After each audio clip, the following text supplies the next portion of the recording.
Okay, so here's the battlefield.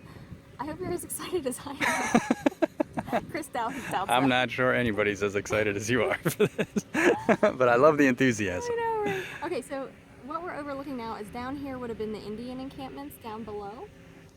And then up here, Custer's Last Stand. If you come down a little bit past the visitor center, you can see all those markers where soldiers were killed. And that's where Custer's Last Stand was, Last Stand Hill. So let's go learn some more. Okay, everyone, let's just take a step back because visiting a battlefield can be a little bit confusing. Because normally what we'd like to see is like one side's here, one side's there, and they come together in the middle, and here's the clear battle line, and it's easy to follow. But the truth is, most battles actually take place on a multiple fronts. And so let me just show you what this actually looks like on a map so that you can get a picture in your mind. This is the monument. Okay, this is the whole area. And over here, this is where you enter. And here's the visitor center. Now, the last clip where I was talking, we were at the visitor center right behind it, and then we looked up.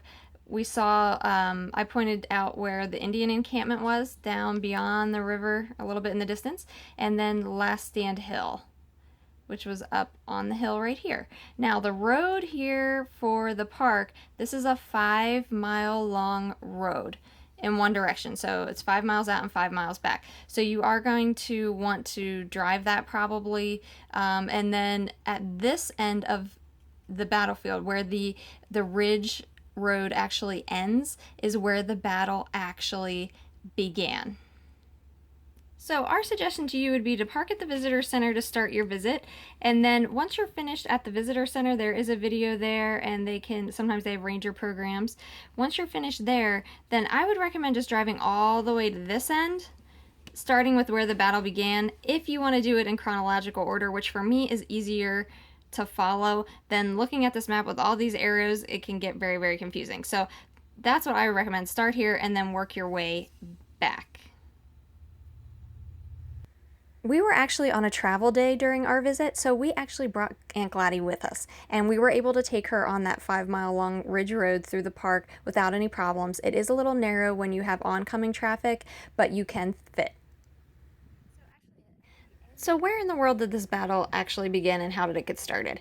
Well, here in this footage, I'm actually standing, if you look behind me, that ridge of mountains there in the distance, that is actually where Custer came over the ridge. And he came over and he saw this huge Indian encampment. That's what he was looking for, the Sioux encampment. And he found it. Now, being Custer and being a man who was considered to be very confident, sometimes overly confident, he saw this Indian encampment and he realized to himself, they have to have already seen me. Their scouts have already seen me. They know we're here. I need to go into action right now. If you look beyond me here, you can barely see it, but the Little Bighorn River is down below that ravine, and the Indian encampment would have been on the other side. That is where the first attack took place. Reno took his men and tried to make an attack on the encampment there, and he ended up retreating back to where I'm standing into that area on the hill. Now it's time to take a closer look at his advance. Now, dutifully, Reno made his advance, but what we need to understand here is that the Indian encampment, and it included more than just Sioux, it was Sioux, Cheyenne, and then they numbered in around 7,000. Okay, even all three of these groups together, all of Custer's men together, wasn't anywhere near that number. So Reno makes this advance and he realizes, whoa, we are way outnumbered. He takes a step back, tries to set up a skirmish line. For the Indians that are in the encampment now, all of a sudden, here they are peacefully living, trying to get back to their way of life. They've broken off the reservation. They want to continue the Lakota way of life. And they see these soldiers coming, but it's just a small band of soldiers, and they're thinking, what in the world? So naturally, and this is almost instinctive because their men were trained from very young boyhood to be warriors, they instinctively go to their horses and set out. The women, children, the elderly, they would have been backing off, backing away into protection, trying to find places that were, you know, in the trees and the shrubbery there that would they could be hidden and protected. And Sitting Bull, who was here, because he was considered an elder and a spiritual leader, he would have went with the elderly. His job was to protect them, so he did not jump on a horse. That was not his job. So the Indians make their attack this way to confront Reno, and they end up pushing him back, and he retreats back over the river and up onto the hill.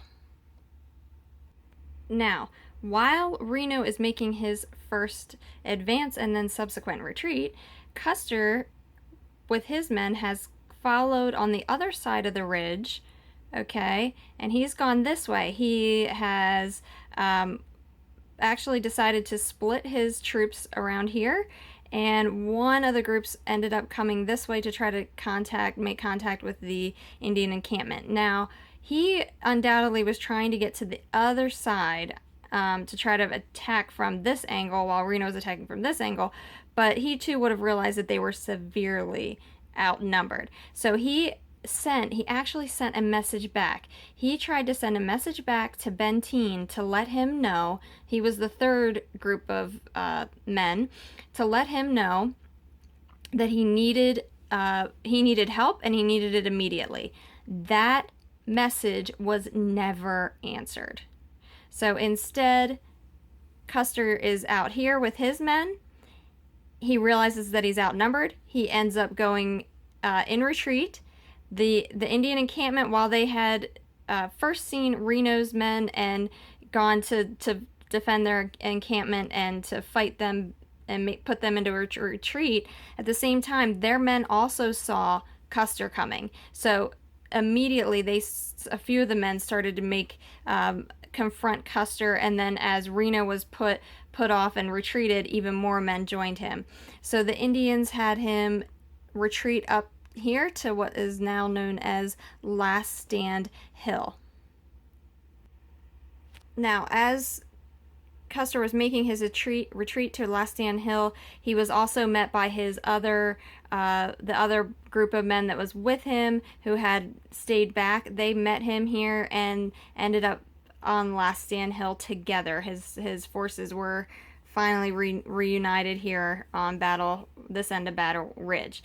Now, due to the fighting that he was going through, back here, Reno and Benteen, well, they didn't go to his aid and answer the message, but they did hear shooting, so they realized, okay, Custer must be in battle over here. They heard it, so they did send out one small group of men to try to attempt to aid Custer, okay, but they did not make it very far.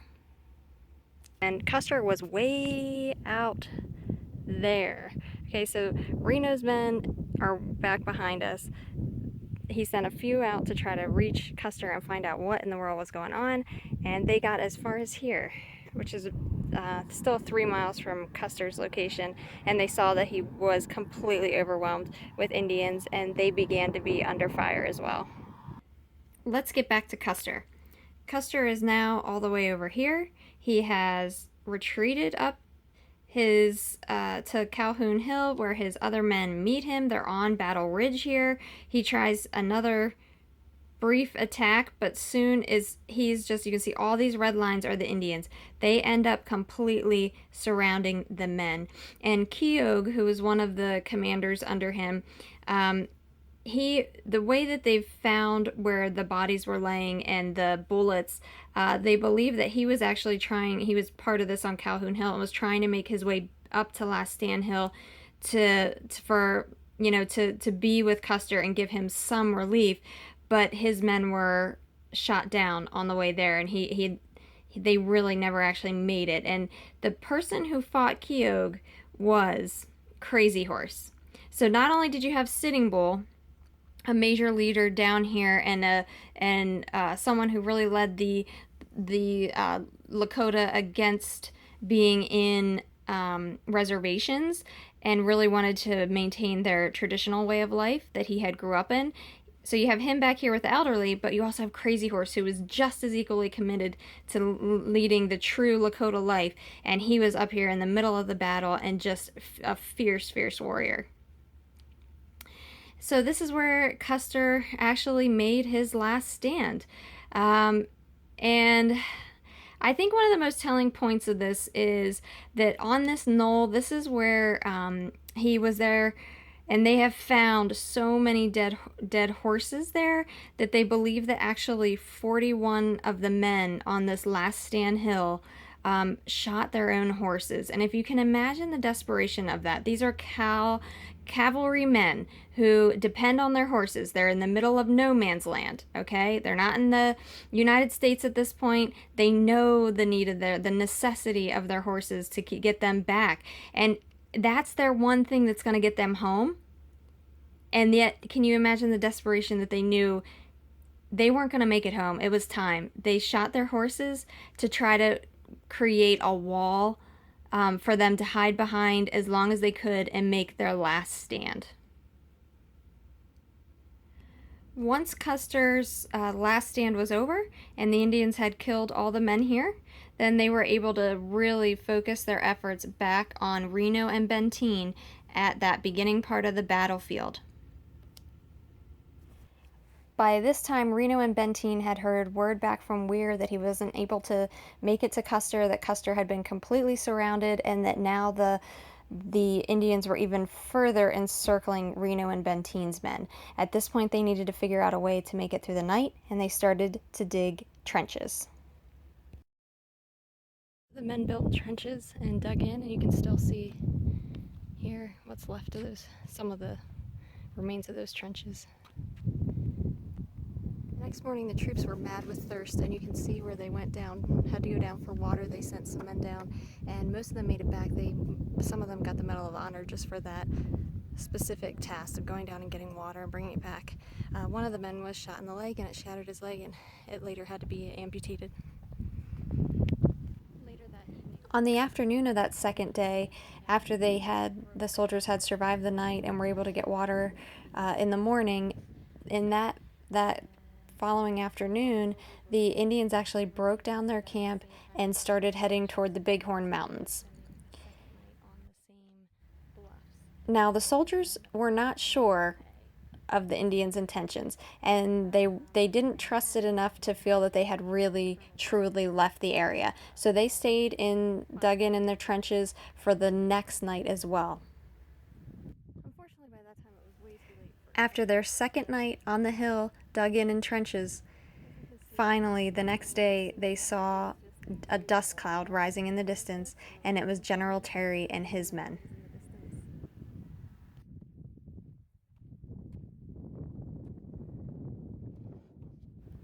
These white markers mark where the soldiers are believed to have fallen, even including Custer. The red markers show where the Indians were believed to have fallen. This memorial stands to commemorate the 220 soldiers, scouts, and civilians who are buried at the base of the memorial. The officers' remains were removed to various cemeteries throughout the country, and General Custer's remains were actually buried at West Point. There is also a beautiful Cheyenne and Lakota memorial that commemorates the deaths of the approximately 60 to 100 Indians in the battle. That does it for Custer's last stand. We came and we loved it. We hope you liked it as much as we did. Well, I hope history came to life for you a little bit, just like it did for us. One of our purposes in full-time RVing in America is to explore history more, and so we hope that you add this spot to your list. If you would like to learn more about Crazy Horse, Sitting Bull, and Custer, and how in the world they all converged in this one place, what led them to this battle, please see my blog post in the link in the description below. As always, thanks for watching.